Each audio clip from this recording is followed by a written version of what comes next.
یہ روایت ہم نے صحیح ابن حبان سے لی ہے اور رقم ہے 6272۔ ٹھیک۔ روایت یہ ہے کہ سیدنا علی رضی اللہ عنہ نے بیان کیا ہے کہ میں نے رسول اللہ صلی اللہ علیہ وسلم کو یہ فرماتے ہوئے سنا ہے، زمانہ جاہلیت کے لوگ جو برائیاں کرتے تھے میں نے ان میں سے کسی کا کبھی ارادہ نہیں کیا۔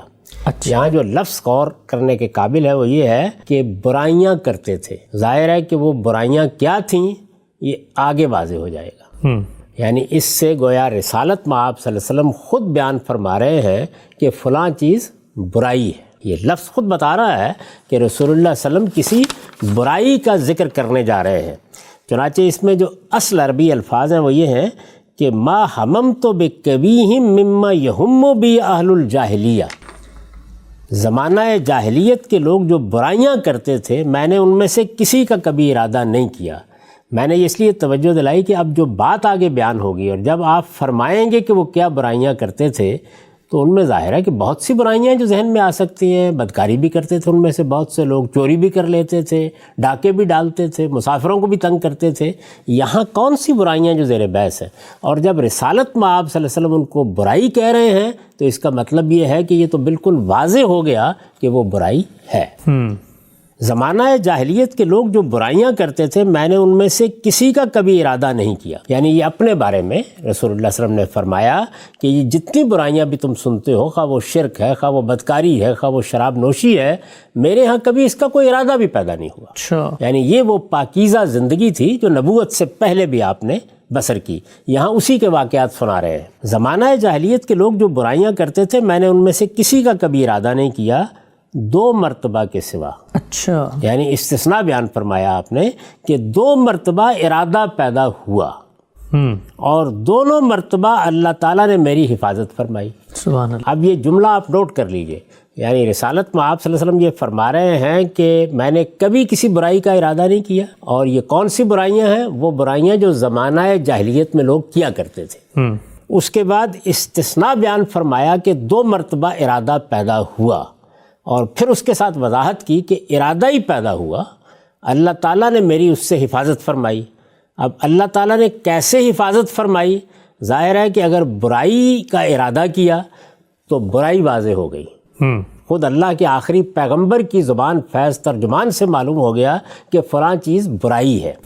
اور جب یہ فرمایا کہ اللہ تعالیٰ نے میری حفاظت فرمائی تو اس کا مطلب ہے کہ جس چیز کے ذریعے سے حفاظت فرمائی، نہ صرف یہ کہ وہ چیز جائز تھی، نہ صرف یہ کہ وہ تحسین کے مقام پر رکھ کر یہاں زیر بحث آ رہی ہے، یہ ساری بات واضح ہو جائے گی نا کہ یہ وہ چیز ہے کہ اللہ تعالیٰ نے اس طرح حفاظت فرمائی۔ اور اس طریقے سے، جس طرح کہ میں پہلے عرض کر چکا ہوں کہ خود رسالت میں آپ صلی اللہ علیہ وسلم کے طرز عمل سے یہ واضح ہو جائے گا کہ ان معاملات کو کس طرح اور کس زاویے سے دیکھنا چاہیے۔ بہت اہم بات۔ اچھا، فرمایا پہلی مرتبہ کا قصہ یہ ہے، یعنی 2 مرتبہ ارادہ فرمایا۔ پہلی مرتبہ کا قصہ یہ ہے کہ میں ایک قریشی نوجوان کے ساتھ تھا۔ اچھا، ہم مکے کے بالائی علاقے میں اپنے گھر والوں کی بکریاں چرا رہے تھے۔ یہ نوجوانی کا زمانہ ہے۔ پہلی مرتبہ کا قصہ یہ ہے کہ میں ایک قریشی نوجوان کے ساتھ تھا، ہم مکے کے بالائی علاقے میں اپنے گھر والوں کی بکریاں چرا رہے تھے۔ میں نے اپنے ساتھی سے کہا میری بکریوں کا خیال رکھنا تاکہ آج کی رات میں بھی مکے میں اسی طرح گزاروں جس طرح ہمارے نوجوان گزارتے ہیں۔ اچھا، ہمارے نوجوان گزارتے ہیں، اس سے کیا مراد ہے؟ جو لوگ عربی شاعری سے واقف ہیں، عربی ادب سے واقف ہیں، عربوں کی تاریخ سے واقف ہیں، خاص طور پر جاہلیت کی تاریخ سے واقف ہیں، وہ جانتے ہیں کہ اس سے عرب جاہلی کی وہ شبینہ مجالس مراد ہیں جن کا اس زمانے میں عام رواج تھا۔ یعنی رات کے وقت جب لوگ فارغ ہوتے تھے تو ایک رات کی مجلس منعقد ہو جاتی تھی۔ اب بھی ایسا ہوتا ہے کہ بعض اوقات دوست احباب کہیں جمع ہو جاتے ہیں، اس طرح کی مجالس کی بعض جگہیں بھی ہوتی ہیں۔ یہ معلوم ہے کہ مختلف معاشرتوں میں ان کے مختلف نام رکھے جاتے ہیں۔ ہمارے ہاں اب ان کی ایک انتہائی صورت جیسے نائٹ کلبز آ گئے ہیں، یا پب میں آپ بیٹھ گئے ہیں جا کے، یا اور کسی اور مجلس میں چلے گئے ہیں۔ تو عربوں کے ہاں بھی کچھ شبینہ مجالس منعقد ہوتی تھیں، اور ان میں لوگ بیٹھ کر کیا کرتے تھے؟ جن کا اس زمانے میں عام رواج تھا اور جن میں بیٹھ کر لوگ گانا بجانا اور قصے کہانیاں سنتے تھے. یعنی ان میں نوجوان ہوتے تھے، اور آپ جانتے ہیں کہ جب نوجوان جمع ہو جاتے ہیں تو وہ کس طرح کے گانے سنتے ہوں گے، کس طرح کی باتیں کرتے ہوں گے. ان میں بعض اوقات لونڈیاں بھی رقص فرما ہو جاتی تھیں. اسی طریقے سے ایسی باتیں بھی کی جاتی تھیں کہ جن کو ہو سکتا ہے کہ کوئی شریف آدمی سننا یا کہنا پسند نہ کرے. یہ دیہات میں بھی آپ دیکھ سکتے ہیں کہ ایسی مجالس منعقد ہو جاتی ہیں، تو عربوں کے ہاں بھی یہ چیز موجود تھی. اس کو رسالت مآب صلی اللہ علیہ وسلم نے برائی سے تعبیر فرمایا. اچھا. یعنی اس طرح بیٹھ کر اساطیری قصے سنانا، اس طریقے سے بیٹھ کر جھوٹی سچی داستانیں سنانا، اس طرح سے بیٹھ کر گانا بجانا، اور اس میں جو لغویات اور جس طرح کے فوائش کی ترغیب ہوگی اس سب کا ذرا تصور کر لیجئے. تو اس کو حضور نے فرمایا کہ یہ برائی تھی جس کا ارادہ دل میں پیدا ہوا. اس سے عرب جاہلی کی وہ شبینہ مجالس مراد ہیں جن کا اس زمانے میں عام رواج تھا اور جن میں بیٹھ کر لوگ گانا بجانا اور قصے کہانیاں سنتے تھے. جاہلیت کی شاعری میں اس طرح کی مجالس کی تصویریں جگہ جگہ دیکھ لی جا سکتی ہیں. اس طرح کی کسی مجلس میں رسالت مآب صلی اللہ علیہ وسلم فرماتے ہیں کہ میں نے نوجوانی کے زمانے میں جانے کا ارادہ کیا. اب چونکہ آپ نے یہ فرمایا ہے کہ زمانہ جاہلیت کے لوگ جو برائیاں کرتے تھے یہ ان برائیوں میں سے ایک برائی تھی، تو یہ واضح ہو گیا کہ اس مجلس میں اگر گانا بجانا تھا، اس مجلس میں اگر بیٹھ کر داستان سرائی تھی، اس میں بیٹھ کر اگر کوئی لغویات کی قسم کی گفتگو ہوتی تھی، تو یہ سب وہ چیزیں ہیں کہ جن کو رسالت مآب صلی اللہ علیہ وسلم نے برائی سے تعبیر فرمایا. بالکل ٹھیک. میں نے اپنے ساتھی سے کہا میری بکریوں کا خیال رکھنا تاکہ آج کی رات میں بھی مکے میں اسی طرح گزاروں جس طرح ہمارے نوجوان گزارتے ہیں. یہ بھی واضح فرما دیا کہ یہ مجالس زیادہ تر نوجوانوں کی ہوتی تھیں، وہی بیٹھتے تھے اور اس میں کچھ لغویات بھی اسی طرح کی سامنے آ جاتی تھی. اس نے کہا ٹھیک ہے، یعنی ساتھی ہے نا، تو بکریاں اس کے سپرد کر کے آپ جا رہے ہیں. اس نے کہا ٹھیک ہے. چنانچہ اس ارادے سے میں نکلا. یعنی یہ وہ برائی ہے کہ آپ نے پہلے بتایا تھا کہ میں نے اس کا ارادہ کیا، میں چاہتا تھا کہ وہاں جاؤں، میں بھی اس مجلس میں شریک ہوں. چنانچہ اس ارادے سے میں نکلا. پھر جب وہاں پہنچا جہاں سے مکے کے گھر شروع ہو رہے تھے، یعنی یہ مجلس تو مکے میں شہر کے اندر تھی کسی جگہ، لیکن آپ مکے کے بالائی حصے میں باہر بکریاں چرا رہے تھے. وہاں سے نکل کے جب آپ گئے تو سب سے پہلے شہر کا ابتدائی حصہ آئے گا. تو یہ فرماتے ہیں کہ پھر جب وہاں پہنچا جہاں سے مکے کے گھر شروع ہو رہے تھے، یعنی جہاں سے قصبے کی یا شہر کی ابتدا ہو رہی تھی، تو مجھے گانے، دف اور دوسرے آلات موسیقی کی آوازیں سنائی دیں. اچھا. اب یہ دیکھیے کہ اس میں جو الفاظ ہیں وہ کیا الفاظ ہیں. وہ الفاظ یہ ہیں کہ جس وقت میں مکے کے گھروں کے قریب پہنچا، سمیت و غنان و صوت دفوفم و مزامیر.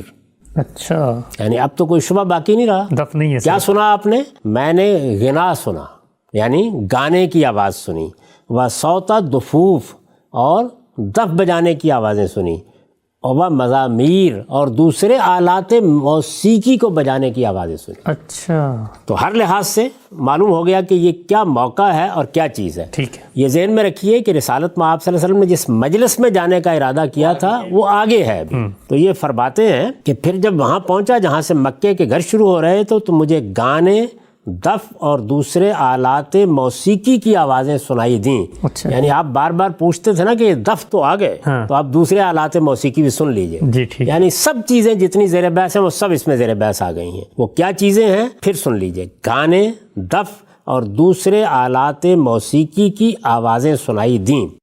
میں نے لوگوں سے پوچھا یہ کیا ہو رہا ہے. یعنی ظاہر ہے کہ اس جگہ کا تو آپ کو علم تھا جہاں پر نوجوان اکٹھے ہوتے تھے، جہاں شبینہ مجلس منعقد ہوتی تھی، لیکن یہ آوازیں خلاف معمول آپ نے سنی. تو پوچھا یہ کیا ہو رہا ہے. انہوں نے قریش کے، یعنی لوگوں نے، انہوں نے قریش کے کسی شخص کے بارے میں بتایا جس نے قریش ہی کی کسی عورت سے شادی کی تھی کہ فلاں نے فلاں عورت سے شادی کی ہے. میں نے یہ سنا تو بیٹھ کر دیکھنے لگ گیا. یعنی اب دیکھیے کیا ہوا. یعنی رسالت مآب صلی اللہ علیہ وسلم کو بتایا گیا کہ یہ جو آوازیں آپ سن رہے ہیں یہ شادی کی ایک مجلس میں گانے گائے جا رہے ہیں، دف بجایا جا رہا ہے اور دوسرے آلات موسیقی بھی بجائے جا رہے ہیں. یہ رسالت مآب صلی اللہ علیہ وسلم نے سنا.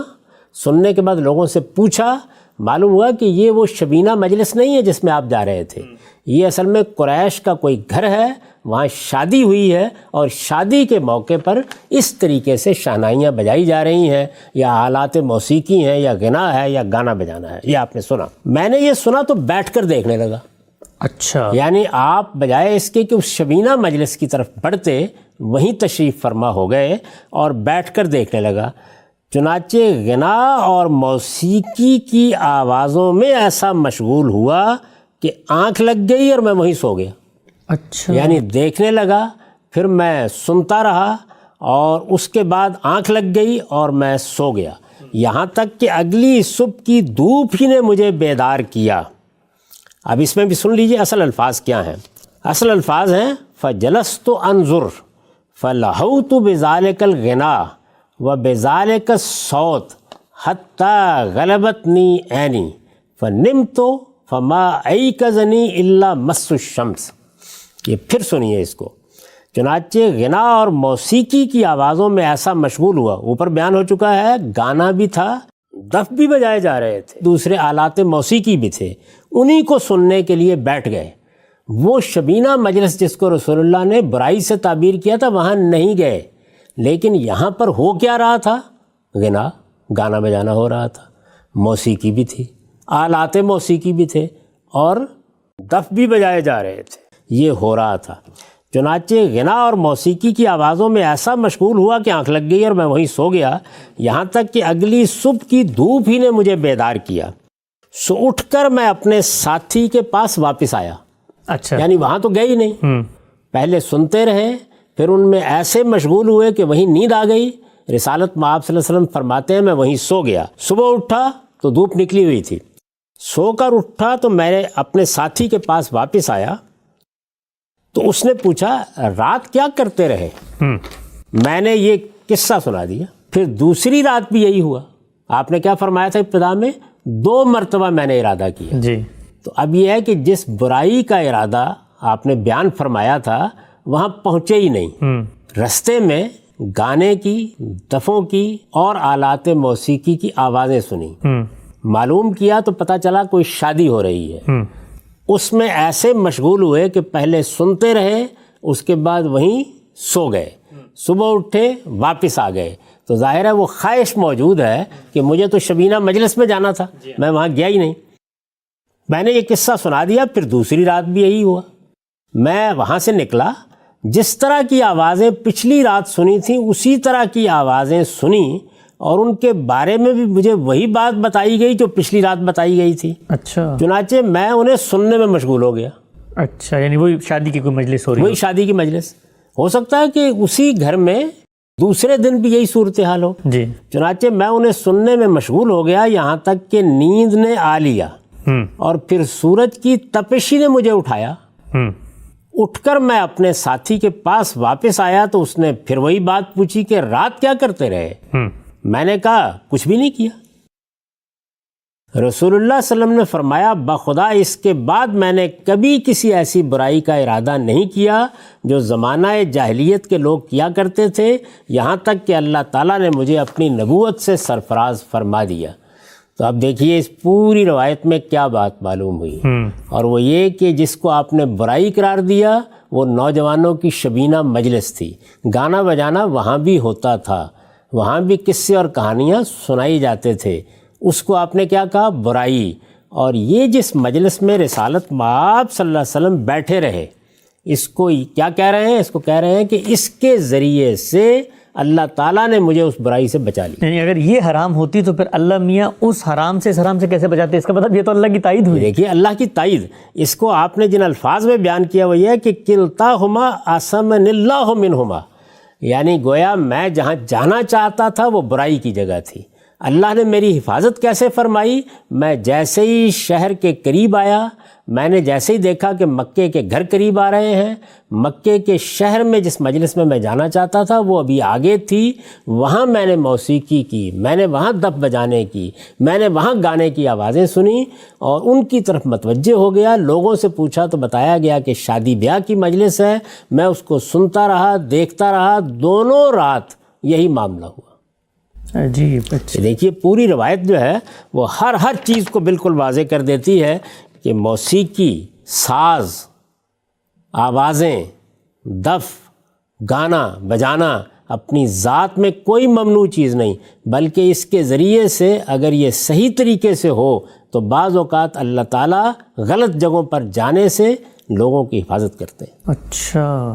میں نے اس پر لکھا ہے، مطلب یہ ہے کہ جس طرح کی مجالس میں شرکت کے لیے گیا تھا، وہ جو 2 مجلسیں شبینہ یعنی مجلس. شبینہ مجلسیں جن میں نوجوان بیٹھتے تھے، جن میں بیہودگیاں بھی ہوتی تھیں، مطلب یہ ہے کہ جس طرح کی مجالس میں شرکت کے لیے گیا تھا ان تک پہنچا ہی نہیں. اور شادی کی کسی تقریب کا ظاہر ہے کہ اس میں بیہودگی کا کوئی سوال نہیں تھا، اور شادی کی کسی تقریب کا گانا بجانا اور موسیقی سن کر اسی طرح واپس آ گیا ہوں جس طرح پچھلی رات آیا تھا. یہ رسالت مآب صلی اللہ علیہ وسلم کے ان الفاظ کی تعبیر ہے جو آپ نے اپنے ساتھی کو آ کر کہے. اس نے پہلی رات جب آپ رات گزار کر آئے اور صبح کے وقت تشریف لائے تو پوچھا کہ کیا کر کے آئے، تو یہاں پر بھی آپ نے وہی قصہ سنایا اور پہلی مرتبہ ہی وہی قصہ سنایا. مطلب یہ ہے کہ جس طرح کی مجالس میں شرکت کے لیے گیا تھا ان تک پہنچا ہی نہیں، اور شادی کی کسی تقریب کا گانا بجانا اور موسیقی سن کر اسی طرح واپس آ گیا ہوں جس طرح پچھلی رات آیا تھا. یہ روایت بالکل صریح ہے کہ گانا بجانا اور آلات موسیقی نہ صرف یہ کہ اصلاً ممنوع نہیں ہیں، بلکہ بعض موقعوں پر اللہ تعالیٰ کے ممنوعات کی طرف جانے سے روکنے کا ذریعہ بن جاتا ہے. سبحان اللہ. یعنی اس دنیا میں بہت سی چیزیں ہیں کہ جو فی الواقع گناہ کی چیزیں ہیں، بہت سی باتیں ہیں جو فی الواقع گناہ کی باتیں ہیں، بہت سے کام ہیں جو فی الواقع گناہ کے کام ہیں. انسان کے اندر جس طرح کی شخصیت انسان کو اللہ تعالیٰ نے دی ہے، ان کی رغبت پیدا ہو جاتی ہے، ان کا ارادہ بھی پیدا ہو جاتا ہے، بڑے سے بڑے لوگوں میں بعض اوقات پیدا ہو جاتا ہے، لیکن اللہ تعالیٰ اس کی حفاظت فرماتے ہیں. اللہ تعالیٰ حفاظت فرماتے ہیں تو یہ ایسے بھی ہوتی ہے کہ آپ کہیں جا کے سو جاتے ہیں، اور یہ ایسے بھی ہوتی ہے کہ اسی چیز کے کسی پاکیزہ معاملے میں مشغول ہو گئے. اچھا. اسی چیز کا کوئی پاکیزہ پہلو تھا جو اشتغال کا باعث بن گیا اور اس کے نتیجے میں گویا حفاظت ہوئی. تو اس کو رسالت مآب صلی اللہ علیہ وسلم نے خود فرمایا کہ اس طرح اللہ نے میری حفاظت کی.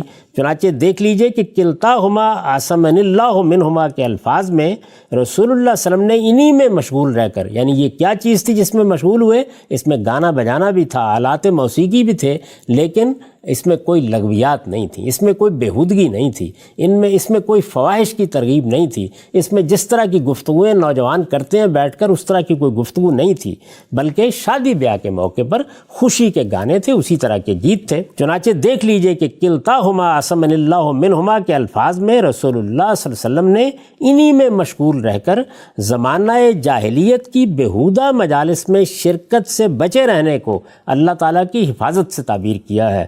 روایت سے واضح ہے کہ آپ نے یہ بات بعثت کے بعد فرمائی، کیونکہ روایت کے آخر میں رسول اللہ کیا فرماتے ہیں؟ یہاں تک کہ اللہ تعالیٰ نے مجھے اپنی نبوت سے سرفراز فرمایا. روایت سے واضح ہے کہ آپ نے یہ بات بعثت کے بعد فرمائی اور اس طرح اپنی پیغمبرانہ حیثیت میں بھی اس کی تصویب کر دی. یعنی کوئی یہ خیال نہ کرے کہ یہ آپ کا کوئی پہلے کا تاثر ہے. یہ رسالت مآب صلی اللہ علیہ وسلم نبوت کے بعد بیان فرما رہے ہیں اور اس میں گویا ہر چیز پر تبصرہ کر دیا ہے.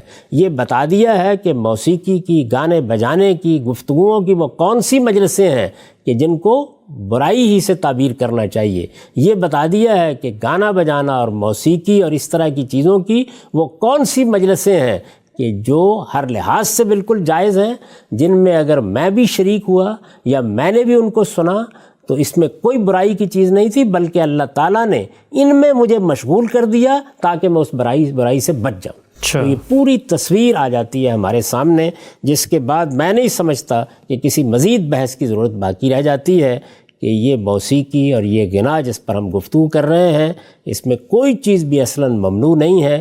یہ در حقیقت وہ ماحول، وہ حالات ہیں جن میں اس طرح کی کوئی مجلس منعقد کی جائے. اسی طرح سے وہ مضامین ہیں جن کو بعض اوقات ہم دوسروں تک پہنچانے کے لیے اس مؤثر ذریعے سے کام لیتے ہیں. ان پر نقد بھی ہونا چاہیے، ان کی طرف توجہ بھی دلانا چاہیے، ان سے لوگوں کو اگر روکنا ہو تو روکنا بھی چاہیے، ورنہ اصلاً ان میں سے کوئی چیز بھی ممنوع. ہم صاحب یہ جو روایت آپ نے آخر میں پڑھی ہے فیصلہ کن محسوس ہوتی ہے، اور جس خوبی اور وضاحت کے ساتھ اس میں اس پورے مقدمے کو جو آپ نے شروع میں پیش کیا تھا 2 اور 2 4 کی طرح ثابت ہوتا ہے. ایک سوال میرے ذہن میں آ رہا تھا کہ یہ آپ نے آخر میں کیوں پیش کی؟ آپ اگر صرف ایک یہی روایت پیش کر دیتے شروع میں تو یہ جو ساری بحث کی جاتی ہے کہ قرآن مجید سے چلے ثابت نہیں ہے، حدیث سے ثابت ہے، تو یہ تو ایک ہی روایت کافی ہو جاتی ہے اس کے لیے. یہ جو مجلس ہے جس میں آپ اعتراضات میرے سامنے پیش کر رہے ہیں، اس میں اس چیز کا لحاظ رکھتا ہوں کہ پورے استدلال کا جائزہ لیا جائے. چنانچہ پورے استدلال کا جائزہ لینے کے لیے یہ ضروری تھا کہ جو کچھ قرآن مجید میں ہے، جو کچھ روایتوں میں ہے، وہ ایک نظر میں لوگوں کے سامنے آ جائے. وہ دیکھ لیں کہ کیا چیزیں ہیں جن کو بنائے استدلال بنایا جاتا ہے. اس کے بعد پھر آخر میں انہیں بتایا جائے کہ جو استنباط کیا گیا ہے، جو رائے قائم کی گئی ہے، اور وہ محکمات کی بنیاد پر قائم کی گئی ہے. یعنی قرآن مجید میں حرمتوں کے اصول خمسہ کیا ہیں. اللہ تعالیٰ کا پیغمبر جب حرمتوں کو بیان کرتا ہے تو کس اسلوب میں اور کس طریقے سے بیان کرتا ہے. اگر کسی چیز کو حرام قرار دینا ہے تو اس کے لیے آپ کو کس طرح کے نصوص پیش کرنے چاہیے. یہ ساری تربیت ضروری ہے، اس لیے کہ جب تک ہم اس طرح سے دین کے اس سارے مواد کو دیکھنے کے لیے تیار نہیں ہوں گے، ایسی ہی صورتحال سے دوچار رہیں گے جس کو ہم دیکھتے ہیں، اور جس میں بعض موقعوں کے اوپر ایسی چیزیں دین میں داخل کر دی جاتی ہیں کہ جن کا دین میں ہونا دین کے پورے تصور کو مسخ کر کے رکھ دیتا ہے. صاحب آج کی نشست کا آخری سوال، گفتگو کو یہاں سمیٹتے ہیں. کئی نشستوں میں ایک ایک روایت زیر بحث آئی، پورے ذخیرہ حدیث کو ہم نے ایکسپلور کیا. آخر مجھے بھی بتائیے گا، یہ جو آپ نے بتایا کل 26 کے قریب واقعات ہیں، سینکڑوں کتابوں میں آئی ہے. میں یہاں پہ یہ بھی عرض کر دوں کہ یہ پورا کام چھپ چکا ہے، غامدی صاحب کی ویب سائٹ پہ موجود ہے. حدیث پروجیکٹ کے تحت یہ کام ہوا ہے، اور ایپ جو ہے وہاں پر بھی موجود ہے، لوگ اس کا وہاں مطالعہ کر سکتے ہیں. ہم ڈسکرپشن میں بھی اس کا لنک دے دیں گے. یہ بتائیے گا کہ ان کے علاوہ کہا جاتا ہے کہ اور بھی کچھ حدیثیں ہیں، کچھ ضعیف روایتیں ہیں، کچھ اس طرح کی روایتیں ہیں جن میں بھی کچھ موسیقی کے متعلق چیزیں زیر بحث ہے، کیا وہ بھی آپ کے سامنے رہیں اور وہ پیش نہیں کی گئیں؟ وہ ہر باب میں ہوتی. آپ کسی باب کو اٹھا لیں، نماز کے باب کو اٹھا لیں، روزے کے باب کو اٹھا لیں، بہت سی چیزیں آپ کو اس طرح کی ملیں گی. لیکن میں پہلے عرض کر چکا کہ رسالت مآب صلی اللہ علیہ وسلم کی نسبت سے جب اس طرح کی باتیں بیان ہوئیں تو ان باتوں میں بہت کچھ مبالغے ہوئے، بہت سی چیزیں اپنے صحیح مقام سے ہٹا کر بیان کر دی گئیں، بہت سی چیزوں میں تحریفات ہو گئیں، بہت سی ایسی چیزیں تھیں کہ جن میں لوگوں نے اپنے عقائد، اپنے نظریات، اپنے تصورات کی ملاوٹ کر دی. چنانچہ محدثین نے اس فن کو استعمال کیا جس کو ہم فن حدیث کہتے ہیں، اور پھر اس کے اصول اور مبادی مرتب کیے اور اس کے تحت وہ قاعدے بنائے جن کو سامنے رکھ کر اب روایتوں کا انتخاب کیا جاتا ہے. چنانچہ یہ سارے ذخیرے کے اندر سے وہ روایتیں منتخب کر کے پیش کی گئی ہیں جو حسن اور صحیح کے معیار پر پوری اترتی ہیں، جن کی نسبت رسالت مآب صلی اللہ علیہ وسلم کی طرف کی جا سکتی ہے. ان کے علاوہ ضعیف اور موضوع روایتیں، ان کا تو کسی شخص کی زبان پر ذکر بھی نہیں آنا چاہیے، اس لیے کہ یہ کوئی آسان بات ہے کہ رسالت مآب صلی اللہ علیہ وسلم کی طرف کسی بات کی نسبت کی جائے. یہ جو روایتیں میں نے آپ کے سامنے پیش کی ہیں، ان کے بارے میں مسلمانوں کے تمام اہل علم کا یہ متفقہ فیصلہ ہے، 1-2 کے استثناء کے ساتھ، کہ ان سے جو علم حاصل ہوتا ہے وہ ظن غالب ہے. یعنی یقین کے ساتھ آپ ان کے بارے میں بھی نہیں کہہ سکتے کہ رسالت مآب صلی اللہ علیہ وسلم کی بات یا آپ کا کوئی فعل یا آپ کی کوئی تصویب یہ حتمی طریقے سے ہم تک پہنچ گئی ہے. ان کے بارے میں بھی مسلمانوں کا علم اسی نتیجے پر پہنچا ہے کہ ایک ظنی علم ان سے حاصل ہوتا ہے، ایک گمان غالب حاصل ہو جاتا ہے کہ غالباً یہ بات رسالت مآب صلی اللہ علیہ وسلم نے فرمائی ہوگی. اس سے زیادہ کسی مقام پر رکھ کر ان کو بھی پیش نہیں کرنا چاہیے. کجا یہ کہ ضعیف اور موضوع روایتیں پیش کی جائیں اور رسالت مآب صلی اللہ علیہ وسلم کی نسبت سے ان کا ذکر کیا جائے، یہ کسی حال میں موضوع نہیں. اس سے پہلے بھی یہ بات پیش آئی ہے اور اب بھی شاید ہو کہ ہم جب روایتیں پڑھ رہے ہوتے ہیں تو وہاں ظاہر ہے کہ روایت پڑھی جاتی ہے، اس میں جو اصلاً متن جہاں سے لیا گیا اس کا حوالہ دے دیا جاتا ہے. آپ نے بہت اچھا کیا کہ لوگوں کو بتا دیا کہ یہ ہمارے ہاں سارا کام موجود ہے. اس میں جس طرح سے روایت کے ترجمے پر حواشی لکھے گئے ہیں، اسی طرح متن پر بڑے مفصل حواشی لکھے گئے ہیں. ان میں بتایا گیا ہے کہ روایت کہاں سے لی گئی ہے، کن کن کتابوں میں ہے، کن کن صورتوں میں ہے، کہاں کہاں اس میں کوئی بیان کے اختلافات ہیں، وہ سب چیزیں وہاں بیان کر دی گئی ہیں. اگر لوگ سچے علم کے طالب ہیں تو وہ ان سب کو وہاں دیکھ بھی سکتے ہیں. صاحب میں جزاکم اللہ خیر کہوں گا اس موقع پہ.